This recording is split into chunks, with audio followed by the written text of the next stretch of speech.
গতকাল রাতে প্রচুর পরিমাণে বৃষ্টি হয়েছে আর সেই জন্য রাতে ভালোই লোডশেডিং হয়েছে। আর এইদিকে আমি আজকে সকাল সকাল ঘুম থেকে উঠে পড়েছি। সকালে ঘুম থেকে উঠেই আমি ফার্স্টে আমার গাছগুলোতে পানি দিচ্ছিলাম। তারপর হাতের অন্যান্য কাজগুলো সেরে আমি নাহিয়ানের জন্য প্রথমেই খাবার রেডি করে নিচ্ছিলাম। আর আমি বরাবরই ওর খাবার আগে রেডি করে নেই। যেহেতু বৃষ্টি হয়েছে আর ঠান্ডা ঠান্ডা আবহাওয়া, তাই ভাবলাম যে খিচুড়ি করলে মন্দ হয় না। তাই তো চাল আর ডালগুলো নিয়ে ভালো করে ধুয়ে নিচ্ছিলাম। চাল আর ডাল ভালো করে ধোয়া শেষে আমি একটু পানি দিয়ে কিছুক্ষণের জন্য এগুলো ভিজিয়ে রেখেছি। আমি রান্নার ক্ষেত্রে বেশিরভাগই বাটা মশলা ইউজ করি। যেহেতু ফ্রিজে পেঁয়াজ রসুন বাটা ছিল না, সেজন্য আমি আবার পেঁয়াজ রসুনগুলো বেছে নিচ্ছিলাম।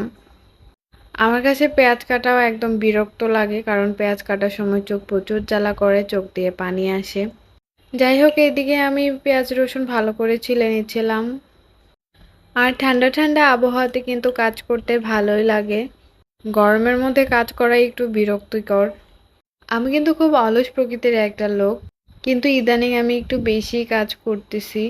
মানুষের বয়স বাড়ার সাথে সাথে তাদের দায়িত্ব কর্তব্য অনেকটা বেড়ে যায়, যা ইচ্ছা করলেও এড়িয়ে চলা সম্ভব হয় না।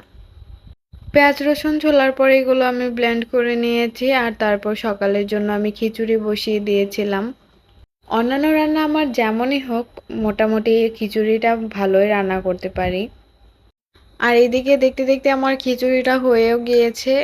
তারপর আমরা সকালের নাস্তা শেষ করে সবকিছু গুছিয়ে টুছিয়ে আবার দুপুরের জন্য রান্না বসিয়ে দিয়েছি। আর আমি দুপুরের রান্নাটাও সকাল সকালই করে নেই, কারণ নাহিয়ানকে নিয়ে দুপুরের কাজ করা সম্ভব হয় না। তাই ওর বাবা থাকাকালীনই আমি আমার হাতের কাজগুলো সেরে নেওয়ার চেষ্টা করি। আর দুপুরের জন্য আজকে আমি ঢ্যাঁড়স ভাজি আর টমেটোর তরকারি রান্না করব। এদিকে আমি অফ স্ক্রিনে ঢ্যাঁড়সগুলো কেটে নিয়েছিলাম। তারপর ঢ্যাঁড়স ভাজির জন্য পেঁয়াজ আর মরিচ একসাথে দিয়ে ভালো করে ভেজে নিচ্ছিলাম। আমার কাছে ঢ্যাঁড়স ভাজি অনেক ভালো লাগে।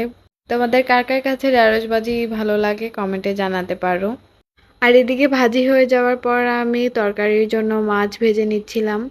আর এখানে কয়েক ধরনের মাছ ছিল। এই ভিডিওটা দেখে অনেকে হাসাহাসি করতে পারো, কিছু করার নাই ভাই। আমি অনেক সময় দেখা যায় ফ্রিজ থেকে ভেবে একটা জিনিস বের করি, তারপর ভিজিয়ে দেখি অন্য আরেকটা বের করেছি। যাই হোক, আজকে তাই এইটা দিয়েই কাজ চালিয়ে নেব। এদিকে আমি বাটা মশলাগুলো ভালো করে তেলে ভেজে নিচ্ছিলাম, যাতে এর মধ্যে কাঁচা কোনো গন্ধ না থাকে। ভালো করে ভেজে নেওয়ার পর এতে আমি হলুদ মরিচ ও লবণ দিয়ে ভালো করে কিছুক্ষণ নেড়েচেড়ে পানি দিয়ে কষিয়ে নিচ্ছিলাম। তারপর আমরা নর্মালি যেভাবে তরকারি রান্না করি ঠিক সেইভাবে আমি রান্নাটা করে নিয়েছি। সংসারে তো অনেক ধরনের কাজ থাকে, তার মধ্যে সবচেয়ে বিরক্তিকর কাজ আমার কাছে রান্না করা। রান্না করা শেষ হওয়ার আগ পর্যন্ত আমার মনে হয় আমার মাথায় কেউ একটা বড় ধরনের বোঝা দিয়ে দিয়েছে। রান্না শেষ হলে সবকিছু ধুয়ে মুছে শেষ করলে তখন আমার মনে হয় যে না, আমার মাথা থেকে বোঝাটা নেমেছে। রান্নার কাজ ছাড়া এমনিতে ঘর গোছানোর কাজ আমার ভালোই লাগে। আমার মতো কার কার এমন রান্নার জিনিসটা বিরক্ত লাগে কমেন্টে জানাতে পারো।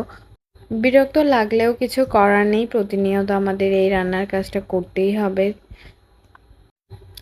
আজকের ভিডিওটা এই পর্যন্তই। যদি সবার ভালো লেগে থাকে লাইক কমেন্ট করবা আর সাপোর্ট করবা আমার এই ছোট্ট পেজটাকে। দেখা হবে নতুন কোনো ভিডিওতে। সেই পর্যন্ত সবাই ভালো থাকো, সুস্থ থাকো। আল্লাহ হাফেজ।